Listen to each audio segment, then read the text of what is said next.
السلام علیکم ټولو کورمیوالو وروڼو ته د سید نجیب طرف نه سلام وي. دا ویډیو څه کومه دی زه خپل ټولو کورمیوالو ته هم شیعه او هم اهل سنت ته کوم. دغه ویډیو کې تاسو ته څو زه حقایق شیر کوم، خو پلیز تاسو ټولو ته دا ریکویسټ کوم چې د ویډیو مو سره مکمله وکړئ، وسکیپ یې نه کوئ. ویلې چې د ویډیو تاسو په راونه کړئ نه هغه کوم حقایق چې د ویډیو کې زه تاسو ته ښیم کیدای شي هغه بیا تاسو سم شي. اول د کومې دوی ویډیو تاسو په موبایل سکرین باندې کسوئ، یوه د پراچینار کوم ډي سي دی د هغه ویډیو دی، یوه د مولانا فضل الرحمن څه کوم دی د هغه ویډیو دی. دا دوی ویډیو زه تاسو سره پلی کوم، هغه نه بعد څو خبرې او څو حقایق څه کوم دی هغه زه تاسو سره شیر کوم. نو پلیز د ویډیو مو سره راوکسوئ رسوئ اول د ڈی سی ویڈیو لگاؤ. یہ شاہراہ کی بندش کی خبر آ رہی ہے ابھی تک، وہ کیوں ہے؟ نہیں جی بندش نہیں ہے، کل پرسوں سے یہاں پہ فیول بھی آ رہا ہے، فروٹ ویجیٹیبلز بھی آ رہے ہیں، ایڈیبلز جتنی ہیں، آئل ٹینکرز آ رہے ہیں. کوئی راستہ بند نہیں ہے سر وہاں پہ؟ 35 کے لگ بھگ تو یہ ہماری کے بیٹی خراچی بارڈر کے جو افغانستان گاڑیاں کراس ہوتی ہیں وہ بھی کراس ہوئی. محترم بات کر رہے ہیں مولانا صاحب جی، پاڑا چنار کا مسئلہ حضرت کوئی آج کا نہیں ہے، کوئی 20 سالوں سے وہاں فسادات ہو رہے ہیں، اور وہ اس کی نوعیت کیا ہے وہ تو جب جرگہ بیٹھتا ہے فائلیں دیکھتی ہیں وہاں کی جو صحیح پوزیشن ہے تو پتہ چلے گا کہ جائیداد کے تنازع ہیں یا پھر قوارانہ تنازع ہیں. لیکن بہرحال اس نے ہزاروں تک زندگیاں چھین لی ہیں، دیہات اجڑ چکے ہیں، تباہ ہو چکے ہیں، اور آج کنوائز پر فائرنگ ہو رہی ہیں، آج بازار جل رہے ہیں اور روڈ مکمل بند ہیں، کاروبار ٹھپ ہو چکا ہے، نہ ادھر سے کوئی چیز جا سکتی ہے نہ ادھر سے. تو ظاہر ہے کہ وہاں پر غذا کی بھی قلت پیدا ہوگی، دوا کی بھی قلت پیدا ہوگی، اور یہ جو آپ نے آج نئی خبر دی ہے ہمارے لیے انتہائی شاکنگ ہے اور انتہائی تکلیف کا باعث ہے. صرف اس ایک واقعے کو سامنے نہ رکھیں بلکہ وہاں پر مجموعی طور پر قیام عمل کے لیے ہمیں سنجیدہ اقدامات کی طرف جانا چاہیے. میں اسپیکر صاحب سے گزارش کروں گا کہ ایک روز ہم جو ہے نا صرف پارا چنار کے لیے رکھیں اور اس کے حالات پر اسباب پر بحث کی جائے تاکہ یہ معاملہ حل ہو. نجیب کورمیوالو وروڼو ویډیو به تاسو لیدلی وي د پراچینار څه کوم ډي سي دی هغه دا وویله څه پراچینار کې څه کوم دی که نه بالکل صحیح طریقې سره امدورفت روان دی. و بیا وویله څه پراچینار څه کوم افغاني بډر څه مو سره میلاویږي هغه بالکل کلاو دی. و هغه سره سره هغه دا خبره وکړه چې هم د پټرول رسی، هم د ډیزل رسی، هم چې کوم د ضروریات سامان دی هغه رسی، او ایون دا خبره یو کې وکړه چې هلته د ګولۍ دویه رسی. که دویمه ویډیو تاسې فضل الرحمن صاحب لیدلي وي هغه دی چې د پراچینار 75 دنو نه کوم روډ دی مکمل طور باندې بند دی، نه د هلته دویه څي، او چې چوک پراچینار کې باندې هغه د پېښور یا اسلام آباد ته نشي راتلی، چې چوک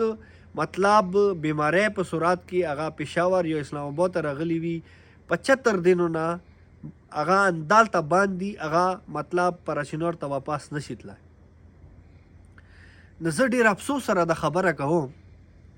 چې ډي سي صاحب دا ټوله حالاتو نه مخکې دي، هغه په باوجود ته بیا ویلی یو نیم داسې پیغام مطلب یو داسې ټي وي چینل ته ورکوي چې هغه مطلب پاکستان یو ډېر غوټ ټي وي چینل دی، هغه کې ته دا یایي چې مثال بالکل مکمل حالات چې کوم دی هغه کنټرول کې دي او هر یو شاید د په ټایم رسیږي. کوم حقایق نه تاسو ته مو ویلي دي وروڼو هغه زه تاسو سره شیر کوم. د کومه په موبایل سکرین باندې تاسو ویډیو کسوئ دا هغه کنوایه ویډیو دی چې دغې چې د کومه کنوایي په بګن کې یا په چرخیلو کې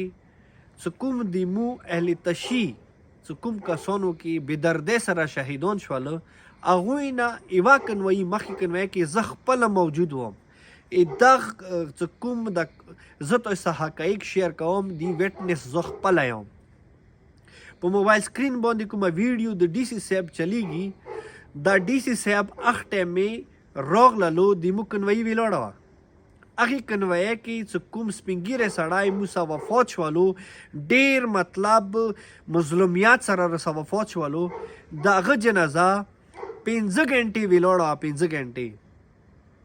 څه کله ډي سي صاحب راغللو مو ودرولو مو ویرغللو مو ته وویله چې ډي سي صاحب دا جنازه 5 غنټې کېږي ویلوړه دی آیا څه د کومه لیاره دی دا به کله کلو کېږي د کومه کنوایي دی تاسې به کله روانوئ هغه بس موبایل غوږه ته ونیوللو هغه نه بعد وویله چې لږ صبر وکړئ تاسې به مو پرېږدو افسوس سره زه دا خبره کوم چې ډي سي لوړلو چې د چوکا ویډیو کسي هغه به کمنټ کیا دا مثال ګواهي وکړي چې هغه نه بعده د جنازه چې کومه دی یوه ګنټه مزید ویلوړه د ډي سي صاحب چې کله مثال د ټولو حالاتو نه مخکې دي هغه په باوجود ته ویلې پره چې نور څه کوم مظلومیات دی هغه دنیا ته نشي ښیی و هلته چې څوره انتظامیه دی هغه ویلې د اهل تشیع و اهل سنت چې کومه دی هغه ځکې وینه تویوي آیا تاسې هر یو حالات نه خبر یوئ هغه په باوجود بیا تاسې د کوم حالات دي ویلې کنټرول نه کېږي هلته چې کوم کسان دي څه مثال تاسې کس وي د بله په ویډیو په موبایل سکرین باندې کس وي دا چوک دي څه د فوج ګاډي چې کوي د اف سی ګاډي چې کوي د پولیس ګاډي چې کوي څه دي کې هم مثال اهل تشیع نه وي آیا دا کسان چې کوم دي تاسې نه زیات پاورفل دي یا تاسې نه زیات مثال ټیکنالوژي ورسره ده یا تاسې نه زیات هغوی سره ټینکونه ورسره دي څه بیا نه وي نه بیا ویلې نن 75 دن کېږي چې مو پر چنار روډ مکمل طور باندې څه په تعلق کې دي مو وړه بچي چې کوم دي هغه د مړ کېږي ویلې څه هلته مطلب دوایې نشته دي هلته چې کوم د اکسیجن چې کومې سلنډرې دي هغه ختم شوي دي همداسې نور څومره مشکلات دي چې پر چنار زه تاسې ته بیان کوم افسوس صد افسوس ډي سي صاحب چې ته بیا په میډیا باندې بیا داسې خبرې کوې چې هغه چې هر څه موجود دي بس دا فیصله چې کومه دی مو پاس پروردګار ته پرېږدو چې هغه ځای کې چوک د کورمې امن و امان خرپوي چوک دا مثال شیعه او سني خپلو منځو کې جنګوي هغه رب الجلال فیصله وکړه و انشاءالله یوه ورځ قیامت به وي تاسې فیصله به بیا هغه رب کوي نو خپل ورور سید نجیب ته راکړو اجازات مهرباني السلام علیکم ورحمت الله وبرکاته